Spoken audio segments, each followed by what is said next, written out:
Welcome back to my channel. I hope you all are good. So आज हम कुछ craft बनाएंगे, जैसे कि ये इसको हम डेकोरेट करेंगे।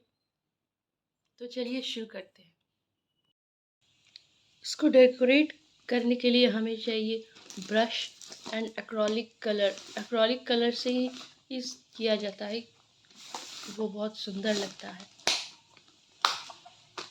एक्रोलिक कलर से हम इसको कलर करेंगे, उसके बाद हम इसमें डिज़ाइन देंगे। चलिए स्टार्ट करते हैं। तो हम इसमें ब्लू कलर करेंगे एंड आई होप कि मेरा क्राफ्ट आपको पसंद आए। So like share and subscribe and thanks for watching.